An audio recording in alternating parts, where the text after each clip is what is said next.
Om Jnanatimirandhasya Jnananjana Shalakaya Chakshurumilitam Jena Tasmai Shri Gurave Namaha Namo Vishnupadaya Shri Gaura Priyamurtaye Srimate Bhakti Vallabh Tirtha Goswami Namine Namo Vishnupadaya Gaura Prasthaya Bhutale Srimate Bhakti Pramod Puri Goswami Namine Namo Vishnupadaya Krishna Prasthaya Bhutale Srimate Bhakti Vedanta Swami Niti Namine Namaste Saraswate Deve Gauravani Pracharine Nirvishesha Shunyavadi Paschatara Deshatarine Shri Chaitanya Manobhishtam Sthapitam Jena Bhutale Swayam Rupa Kadamahyam Dadati Swapadantikam Panchakalpatarubhyascha Kripa Sindhubhyeva cha Patitanam Pavanebhyo Vaishnavebhyo Namo Namaha.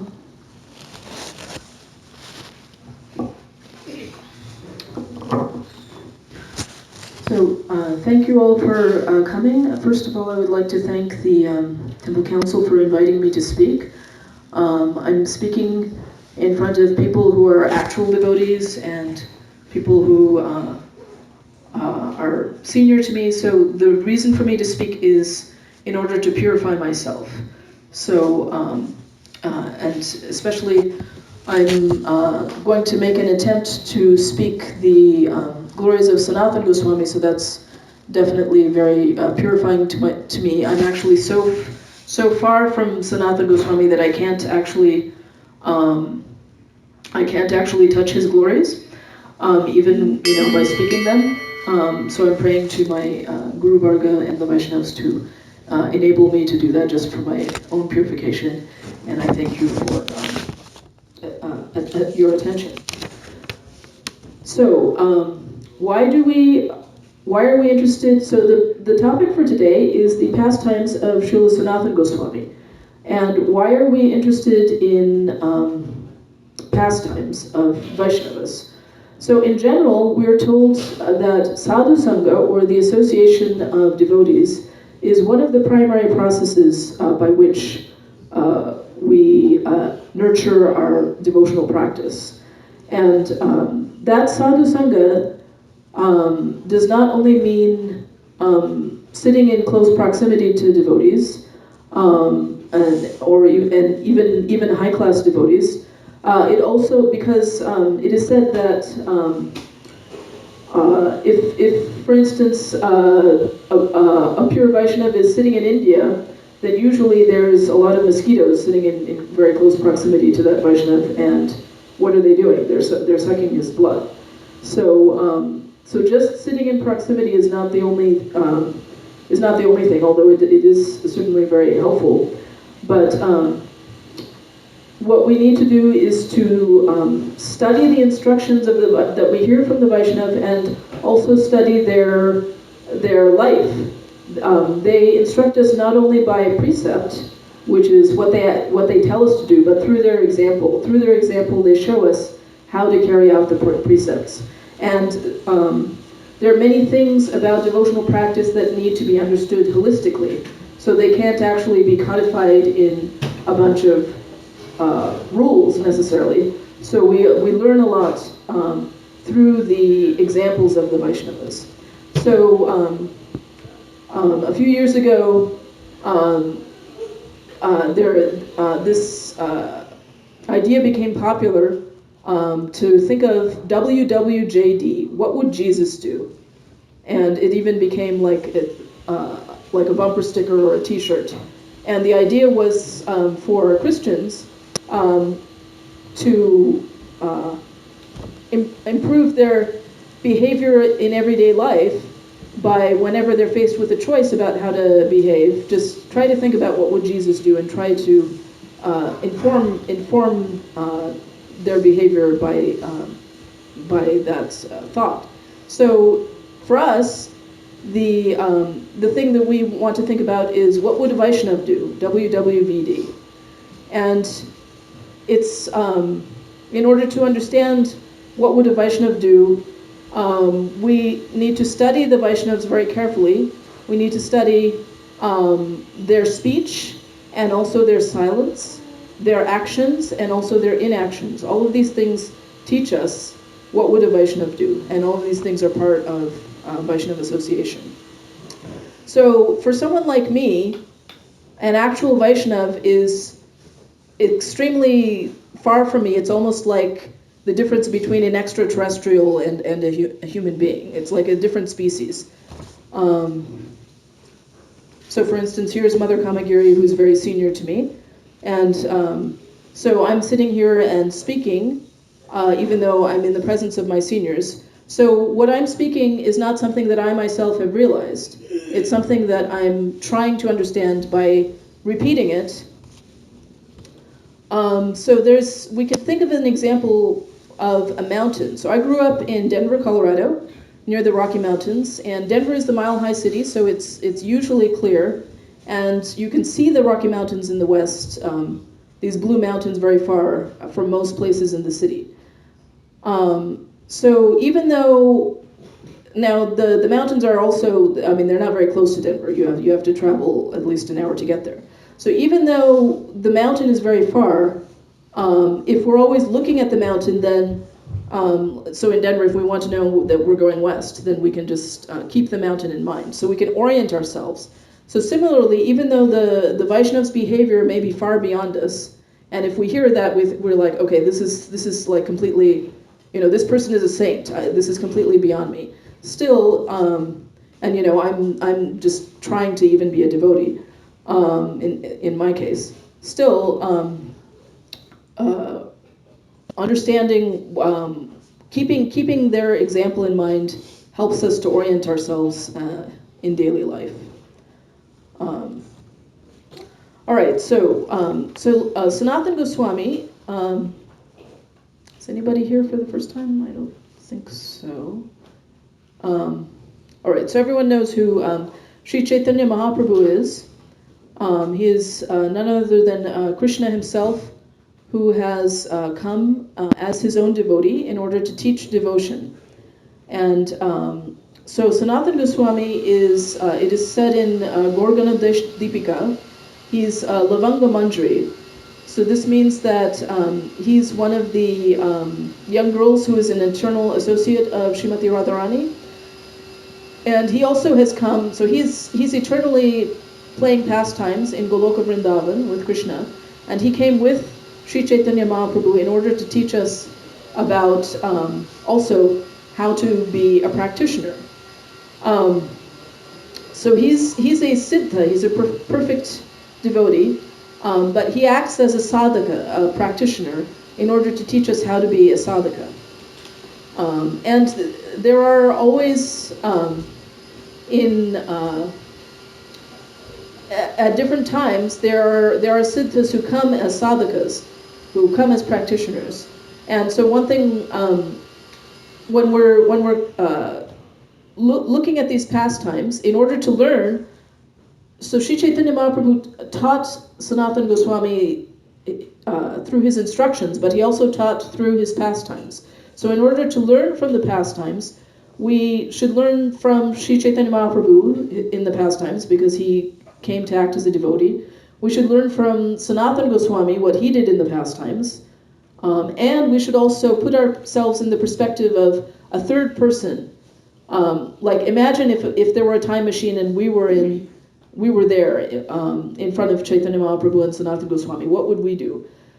Because we may be surrounded by people that we don't know that they're actually, perfected beings who have come to teach us about devotion. So we should always, especially someone like me who's still trying to even be a devotee, I should always be careful to consider that other people, other devotees they may actually be playing pastimes for my instruction. So Sanatan Goswami was born in a Brahmin family. So there were three of the brothers, Sanatan Goswami, Rupa Goswami, and their youngest brother Anupama or Vallabh eventually became followers of Mahaprabhu. But to begin with, they were they were born into a Brahmin family, and they were very learned and also very practically intelligent and scholarly. And they learned not only Sanskrit. So Sanatan Goswami studied with Vidya Vachaspati, who was a great scholar, and he learned many different scriptures, and in particular loved the Srimad Bhagavatam.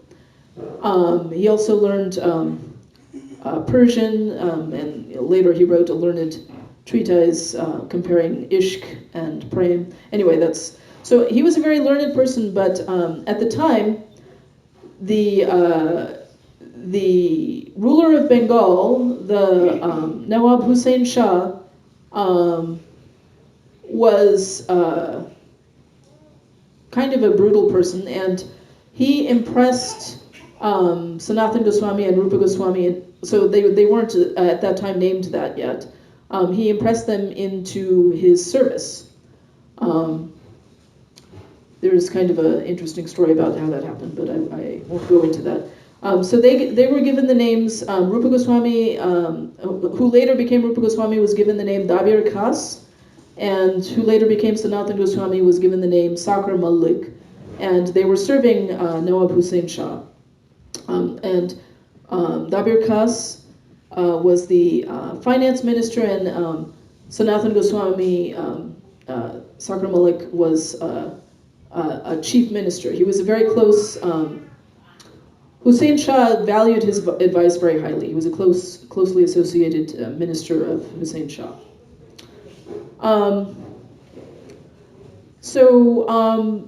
While they were in the service of the Hussain Shah, these brothers, they considered themselves very misfortunate because they were serving someone who was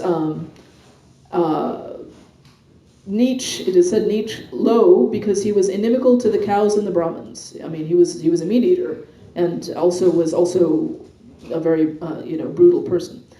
Nevertheless, in their home, they were listening to Srimad Bhagavatam.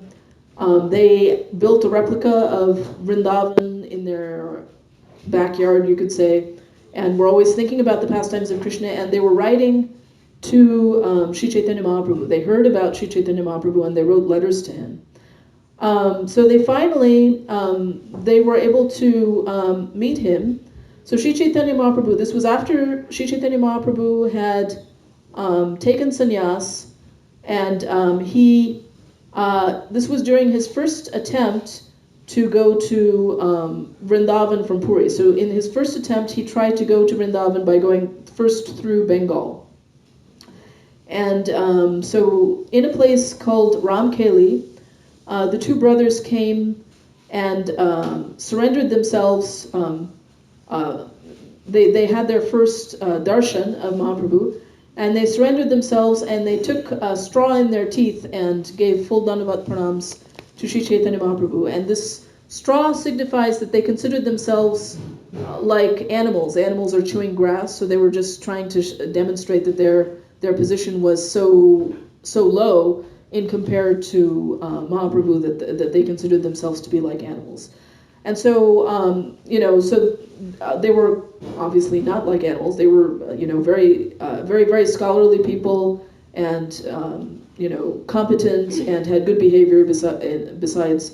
So if any of us, or especially if I ever think that I have any position, then all I have to do is remember the humility of Sanatan Goswami and Rupa Goswami, which was exhibited again and again and again.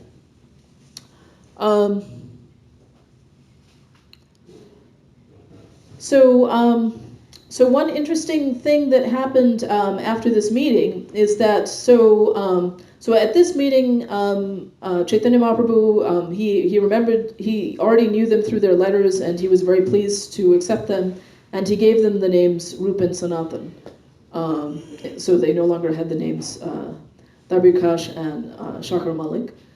And one interesting thing is that so when Lord Chaitanya Mahaprabhu had come to Bengal, many people, crowds of people, started hearing that he was there, and started gathering wherever he went, like as he was traveling through Bengal, and it became like wherever he would go to one house, then like so many people would gather that it would be hard to even stand. There would be no place to even stand. So an interesting thing is that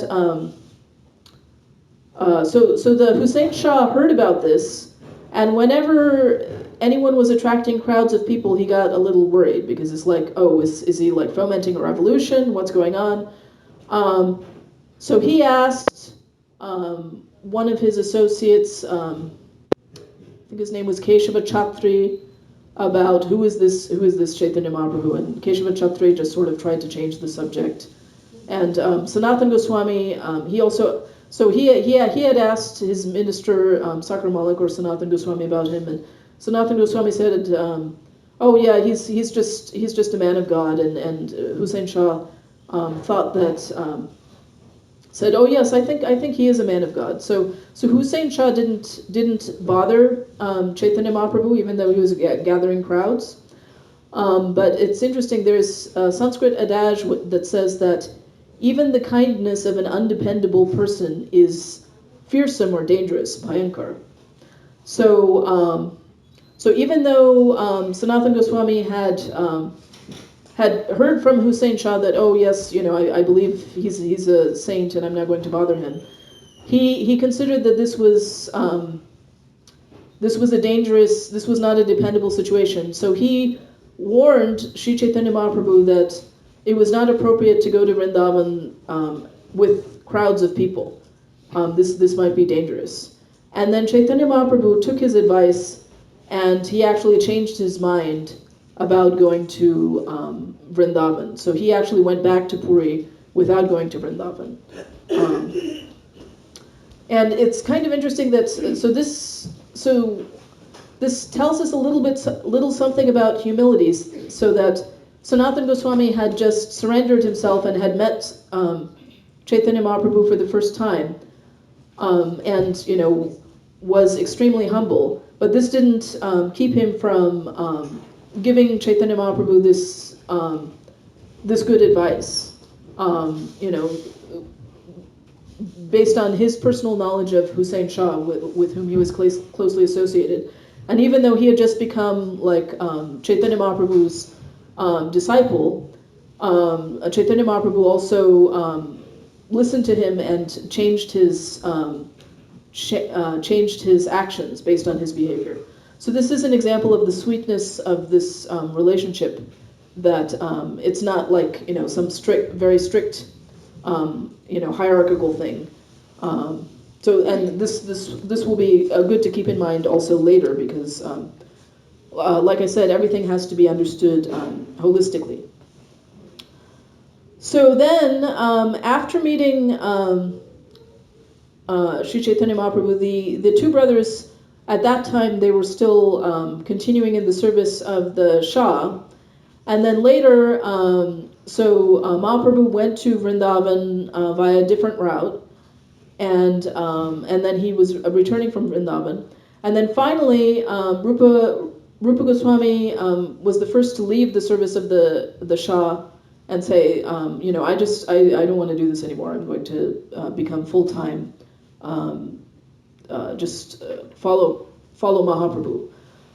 So he left, and he met with Mahaprabhu at Prayag or Allahabad. But Sanatan Goswami was actually sort of more like the Hussein Shah. He was sort of in a closer position to Hussein Shah, so it was actually more difficult for him to leave. He was a higher minister. So for some time, like he wanted to stop the service, so he claimed that he was sick, and so he was sick for some time, or supposedly, but he was actually listening to saintly people talk about the Bhagavatam in his home. And then after some time, the Hussein Shah, was like, I can't do without him, so he sent a doctor, and then the doctor said, well, actually, he's not sick, he's fine. So then Hussein Shah himself, he came and argued with Sanatan Goswami, and finally he threw him into prison. because he was, not doing his service. So I mean, this service was not voluntary. This was, his service as the ruler. And then after throwing him into prison, he went off to go fight with the neighboring King Prataparudra of Orissa. So he left for battle. So after Sanatan Goswami was thrown in prison, and after he had heard that the Hussein Shah was then a long way off, then he was able to obtain the many gold coins that Rupa Goswami had deposited. So when Rupa Goswami left his position, he kept some of the wealth that he had accumulated for the help of Sanatan Goswami. So Sanatan Goswami was able to get those gold coins, and he attempted to bribe the jailer. So first of all, he was the one who had hired, he was the one who had appointed this jailer. So he told the jailer that, oh, you are a very saintly person. I can see that you are very close to God, and I'm going to go, I'm the one who got you this position. You should help me, and I'm going to become a Sufi, and I'm going to make the Hajj. I'm going to make the pilgrimage to Mecca. And the jailer wasn't buying all this. He still wouldn't let him go.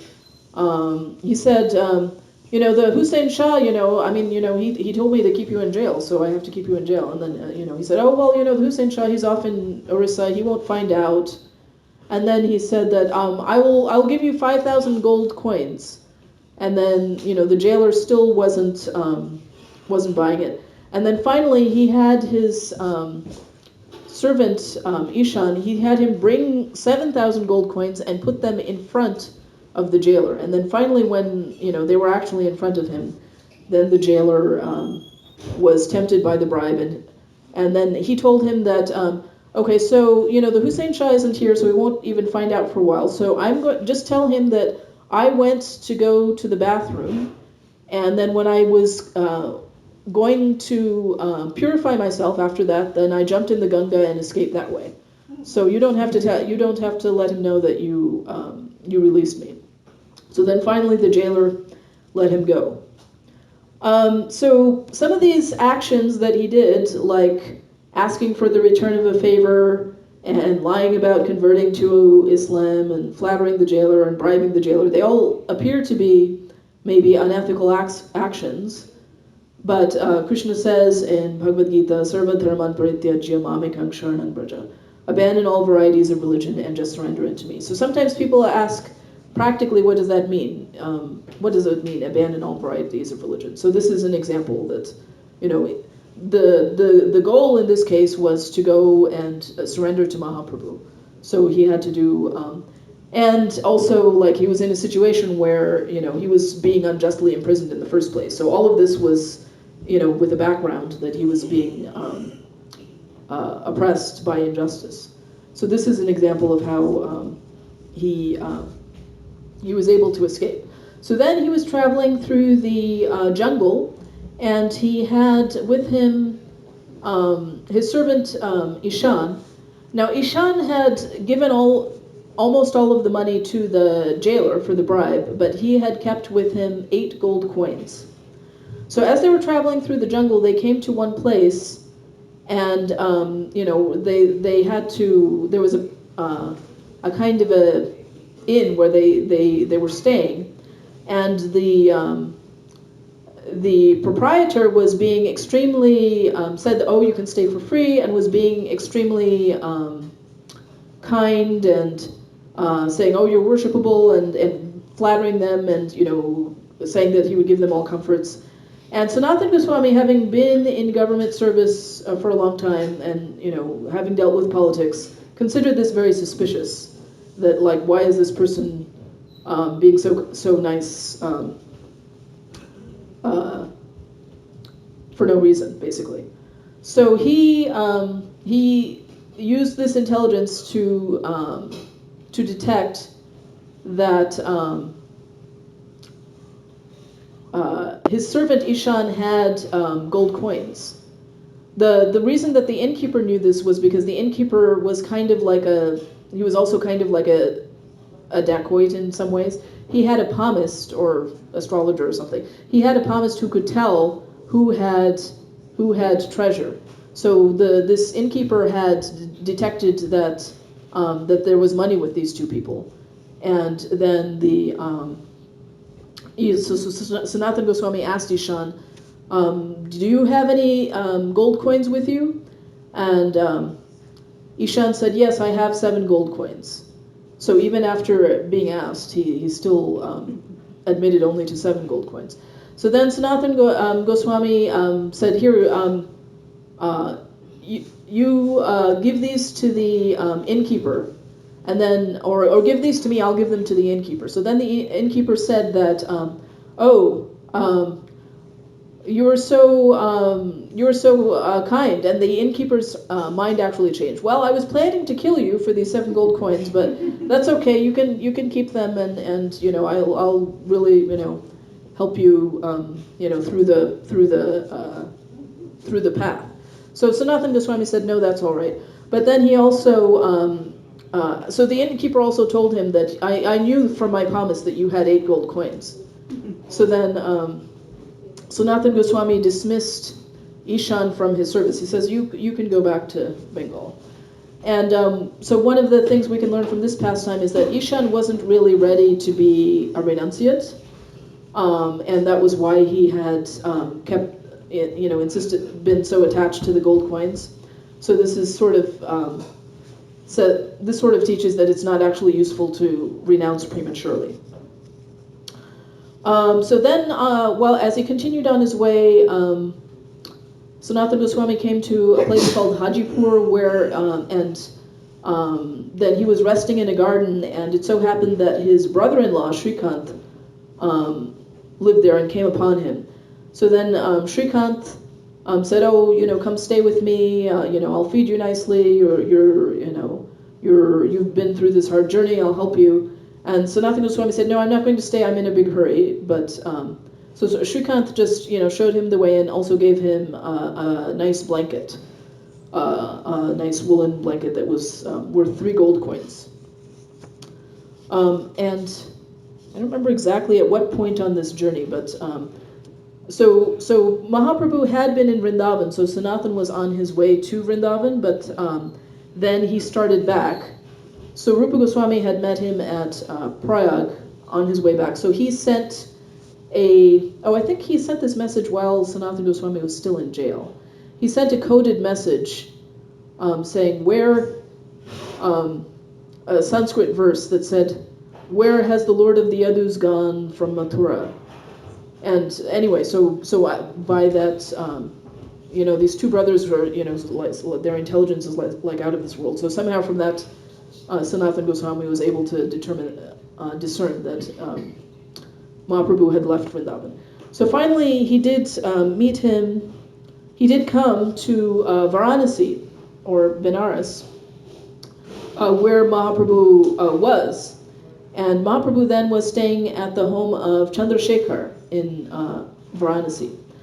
So Mahaprabhu then knew that Sanatan Goswami was outside of the door. So at this point, Sanatan Goswami had been traveling alone through the jungle for days and days and days, walking for miles and miles and miles. So he was extremely unkempt. He had a very long beard and was very unkempt, dirty, hadn't been able to have any traveling comforts. So Mahaprabhu detected that he had arrived and was outside the door. So he had told Chandrasekhar that there is a Vaishnava outside the door. Please ask him to come in.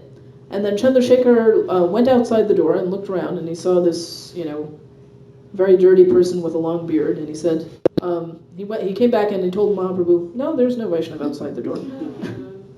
And then Mahaprabhu said, "Well, is there anyone outside the door?" And then Chandrasekhar said, "There's a fakir outside the door." a Muslim mendicant. So then Chaitanya Mahaprabhu said, well, go ask him to come in. So then Chandrasekhar went and brought Sanatan Goswami in.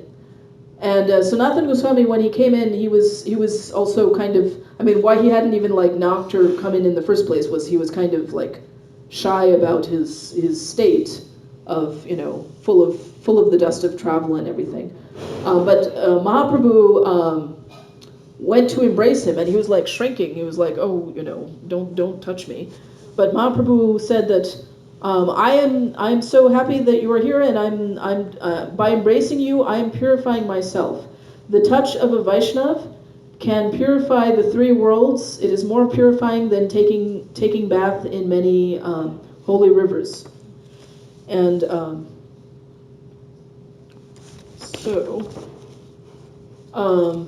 so then Sanatan Goswami, he was then staying with Chaitanya Mahaprabhu, and so that there was this was an ecstatic reunion, and then Mahaprabhu asked Chandrasekhar to help him to clean up and shave up and everything. So then Sanatan Goswami. So these Chandrasekhar and Tapan Mishra were two of the people who were hosting Chaitanya Mahaprabhu when he was in Varanasi. So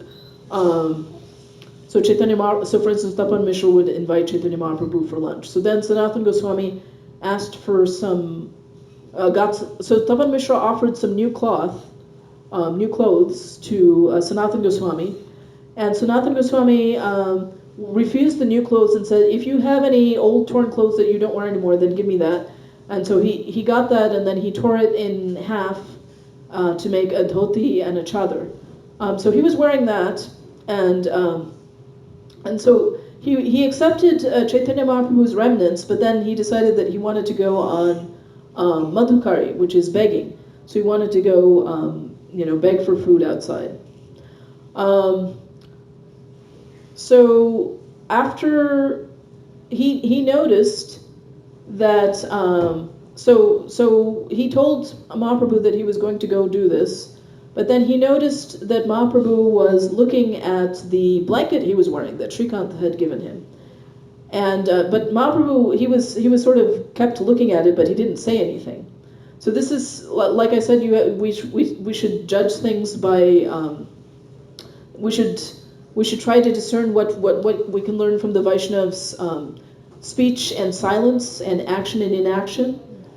So when Mahaprabhu didn't say anything to his announcement of going on Madhukari, then Sanatana Goswami realized that maybe he shouldn't have this blanket. So he went to the bank of the river, and he found a very poor person and said, hey, I want to make a deal with you. I will. That person was wearing a very old torn blanket, and he says, you give me your blanket and I'll give you my blanket. And the poor person was like, what? Why are you making fun of me? You seem like a gentle, noble person. It's not nice to make fun of poor people. And he said, no, I'm not making fun of you. I really want this blanket. So this very lucky person did get the 3 gold coin worth blanket. So when he came back, then Chaitanya Mahaprabhu said, oh yes, it is good that you've done this. You had given up so many material attachments, and what would be the point of keeping just this one last thing? And also, like, if you were begging from people and at the same time you had this 3 gold coin worth blanket, then it wouldn't look very appropriate, and people would laugh at you. So that was the story of the blanket. Oh, speaking of inaction, I guess another inaction that we can notice is that even though the Hussain Shah had sort of oppressed these devotees, Rupa and Sanatan, and then he went off to fight with Prataprudra, there was no deposition of, like, Mahaprabhu could have later empowered Maharaj Prataprudra, who completely surrendered to him and would do anything for him. He could have empowered Maharaj Prataprudra to liberate Bengal from the rule of the Shah, but he didn't do this. So basically, Mahaprabhu's mission is a mission of, it's voluntary. So it's not to do with who's in the government. So in all circumstances, we can continue to practice devotion. Anyway, so then Sanatan Goswami heard the Sanatan Shiksha, the instructions to Sanatan Goswami, and this is the most voluminous part of the Chaitanya Charitamrita. It's 3 very long chapters, and so since my topic today is the pastimes, I'm not going to go into the Sanatan Shiksha. But basically, this is how Sanatan Goswami became the Sambandha Acharya. So there's 3 main subject matters that we need to learn in order to practice bhakti and attain Krishna Prem. And that is Sambandha Gyan, so that's the knowledge of the relationship. Who is God and who are we? Abhideya is the process of bhakti. How do we practice it? And prayojan is the goal, the relationship. What is the relationship that we actually want to attain? So the 3 Goswamis who are in charge of these 3 things are Sambandha Gyan is taught by Sanatan Goswami, Abhideya Gyan is taught by Rupa Goswami, and prayojan is taught by Raghunath Das Goswami. And it's interesting that among the 6 Goswamis, so Sanatan Goswami is the eldest. Then Rupa Goswami is junior to him, and Raghunath Goswami is junior to Rupa Goswami. So in terms of the acharyas, we learn from Sanatan Goswami first, the Sambandha Gyan. And so he heard this shiksha from Mahaprabhu, and then much later, after Mahaprabhu's departure, he wrote books. In particular, Hari Bhakti Vilas and Brihad Bhagavatamrita are 2 very important books, and he also wrote some other books. Anyway, so Sanatan Goswami also then went to Vrindavan, and then he went through Jharkhand to Puri to join Mahaprabhu. And somewhere in the jungle of Jharkhand, he drank bad water, and that resulted in his getting scabies. It's a disease that results in these oozing wounds on one's skin. Anyway, so when Sanatan Goswami arrived in Puri, he was very again in a very humble mood. He wanted to stay far away from Mahaprabhu, but again Mahaprabhu forcibly embraced him. Like he didn't care about the scabies or the oozing wounds. And Mahaprabhu also sent Sanatan Goswami to meet all of the other devotees in Puri, and all of the other devotees then treated him as is appropriate to their relationship. So they treated him with mercy, friendship, or honor as appropriate. So those who were senior to him treated him with mercy, those who were on the same level treated him with friendship, and those who were junior to him treated him with honor. So Sanatan Goswami was feeling very bad about having this disgusting disease then that Mahaprabhu would keep embracing him. So he intended to commit suicide during Rath Yatra. He intended to throw himself under the chariot, and he thought that, I'll be watching Mahaprabhu dancing at Rath Yatra, and in this way I'll leave my body, so that'll be better because my body is just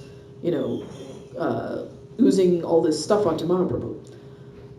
So Mahaprabhu knew what was in his mind. So at another time he told him that suicide and self-destruct, and it says atmahatyadi, so suicide, etc., meaning self-destructive practices are not a means of devotion.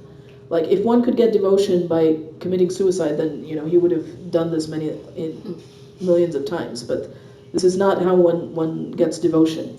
And he says that he told Sanatan Goswami that your body is my property, so how can you destroy the body of another?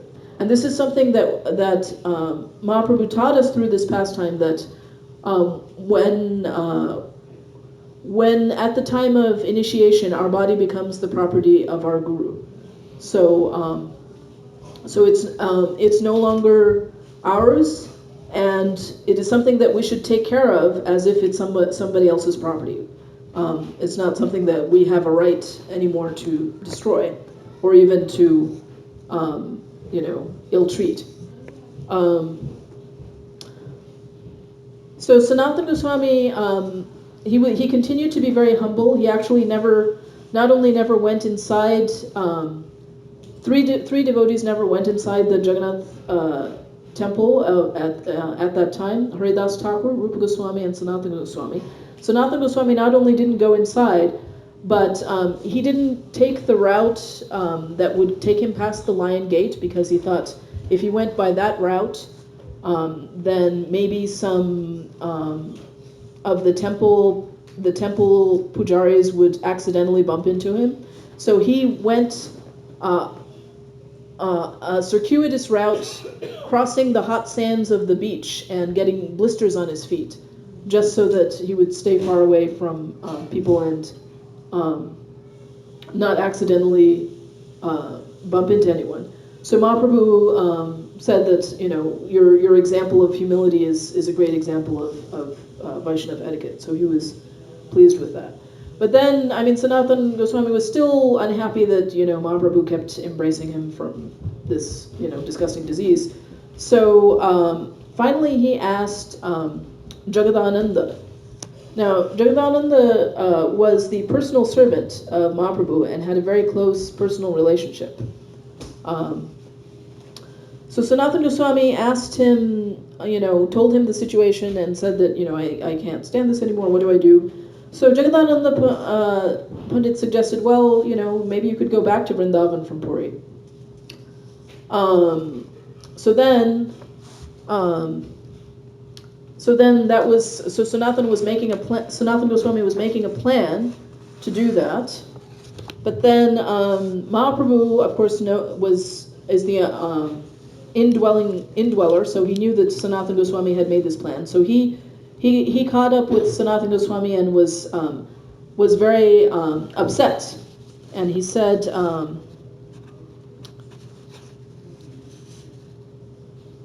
he was saying how he told Sanatan Goswami, how could Jagadananda have said this to you?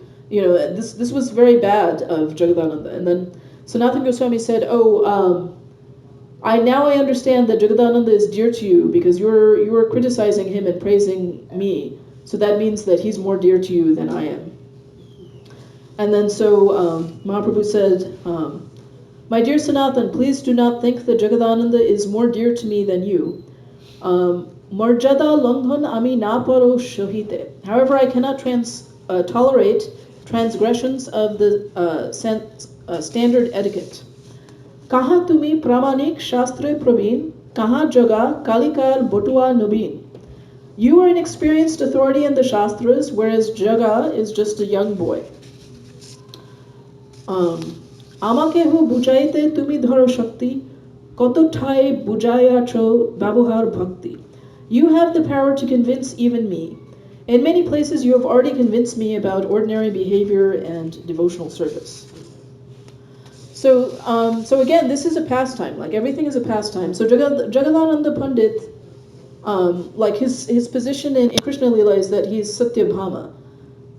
So there's no difference of who's senior and who's lower, really. All of this is existing as a pastime. So in this pastime, Mahaprabhu is showing that he does care that Jagadananda should not have instructed Sanatan Goswami about what to do. And at this point, Like Jagadananda Pandit was, he was Mahaprabhu's personal servant, so he was doing a lot of service. He was doing close personal service daily. And, Sanatan Goswami was in a situation where he actually, because of his bodily disease, he couldn't do any service. Like, his major service, he had heard from Mahaprabhu in Ramkeli and in Varanasi, so he had done that service of hearing, but his major service all came later in his life. But Mahaprabhu still wanted to show that the standard etiquette should be observed. So as I had said much earlier when I was talking about how at the same time Sanatan Goswami had given Mahaprabhu advice long before that. This is often the case in Vaishnava pastimes, that both angles are present, and basically things have to be judged by circumstances, and this is why we have to hear pastimes so that we can get an integrated, holistic perspective. Anyway, so Mahaprabhu said that the Sanatan Goswami's body is like nectar. So this is most of the pastimes of Sanatan Goswami with Mahaprabhu. There's also many more pastimes that happened after Mahaprabhu. In the interest of time, I won't go into those in detail. There are very many sweet pastimes. So Sanatan Goswami spent most of his life in Vrindavan, and that's where he wrote books, and he and the other Goswamis were constantly singing kirtan. Sanatan Goswami also established the temple of Radha Madan Mohan, and in Vrindavan, Krishna himself came when Sanatan Goswami was an old person and gave him the Govardhan Shila, so that he wouldn't have to circumambulate Govardhan anymore. He could just circumambulate the Shila. He said if you could go around this 7 times, then it's the same as Govardhan Parikrama. And then Radharani herself also came, and because Sanatan Goswami wanted to I guess it was Rupa Goswami who wanted to make kheer for the Lord. And then Sanatan Goswami tasted it, and then he detected it. So Srimati Radharani brought milk, sugar, rice, and ghee. She brought the ingredients, coming as a cowherd girl. So then Sanatan Goswami told Rupa Goswami, "Oh, this kheer that you have made, I'm getting waves of ecstasy. So what is so special about this?" So then when Rupa Goswami told him that this cowherd girl had brought the ingredients, he said, "Oh, that was Radharani. We shouldn't. We're her servants. I mean, they're Lavanga Mandri and Rupa Mandri. So let's try not to take service from her anymore." So those are some of the sweet pastimes. That's just a summary. Thank you for your attention and for enabling me to purify myself by glorifying Sanatan Goswami.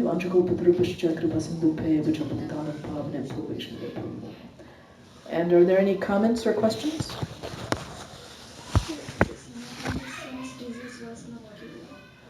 I believe it was eventually. It was cured on, I think one of the embraces of Mahaprabhu did cure the disease. But, this thing of having this disease, it went on for some time, evidently because Mahaprabhu wanted to teach people through this pastime of this disease. Other questions? Can you comment something about Sanatan Goswami and Lord Shiva and Vrindavan? Oh yes, that's another story. So you mean the story of the Brahmin? Chakaleshwar Mahadev, where he was disturbed by mosquitoes. Oh. Yeah, so Chakaleshwar Mahadev is one of so generally in any holy dham, in any place of holy dham, Lord Shiva is the gatekeeper. So he's in charge of he's the protector of the dham, And for instance, when we go on parikrama, then we always start the parikrama by going of any particular place by going and asking permission from Lord Shiva first. So in particular, if I remember correctly, Sanatan Goswami was at Manasi Ganga, I think, was the place where Chakaleshwar Mahadev was in charge, and he was trying to write his books, if I remember correctly, at this place, and he was being continually bothered by mosquitoes, and then he was planning to leave that place, but then Chakaleshwar Mahadev gave the blessing that that mosquitoes would not bite anymore. He Was- said, stay one more day, next day onwards, Yeah. you will not be bothered. So Yeah. he stayed one extra day. Yeah, Then the following day onwards, he didn't bother. yeah. Oh, so there was one day when he was still being bitten? So he said that day he was supposed to leave. He said Yeah. stay that day. Yeah. The next day onwards, that night onwards. Oh, I mean the morning, right? yeah. So he was supported with that last night. Mm-hmm. The next day morning he said he wanted to get up and leave. Yeah. And then that day Chikala's mother came and said stay one more day. And the next night, Mm-hmm. see that bother happened during the night time. Oh, I see. So then he stayed that night and the next day onwards. I see. Okay. Till today that place doesn't have mosquitoes. Yeah. So we're all beneficiaries of this. And were you referring to the story of the Brahmin who got the boon from Lord Shiva, or you were asking about Chakaleshwar Mahadev? No, not the story of Brahmana. Can you just summarize it? That story. The touchstone. Yeah. Well, I think, yeah, okay, so a Brahmana got a boon wanted to get treasure from Lord Shiva, and Lord Shiva said that, well, nearby there's this person, Sanatan Goswami, who has a great treasure, and you ask him, he'll just give it to you. So then this Brahmin went and, having pleased Lord Shiva, he went and asked Sanatan Goswami, and Sanatan Goswami was like, a treasure? What do you mean? Oh, that. I have a Chintamani. A Chintamani is a touchstone. So if you touch it to iron, it'll turn into gold. Oh, yeah, I forgot that I had that. It's on the rubbish heap, with all the prasadam plates, the messed up plates. You can find it there. You can take it. And then, Sanatan Goswami went on with whatever he was doing, chanting or writing or whatever. So then the Brahmin was very happy. Oh, wow, if I have a touchstone, I'll have infinite amount of treasure. So he was very eager to get that touchstone, and then he went and took it, and then he was starting off with it, but then as he was walking, he was thinking, wait a minute, why did he have that in the rubbish heap? He must have something even better than this. He's withheld his greatest treasure from me. So then he went back, and so then he asked Sanatan Goswami, so what treasure do you have that enabled you to toss this touchstone in the rubbish heap? So then Sanatan Goswami said, well, okay, I'll tell you, but first you have to go throw that touchstone in the Jamuna. And then the Brahmin said, okay, well, I'll go do that. So he did that, and then he came back, and then Sanatan Goswami initiated him into the Mahamantra. This is the greatest touchstone because it is the treasure that will never leave us. And I think it's time for the Arati. So thank you all for your attention.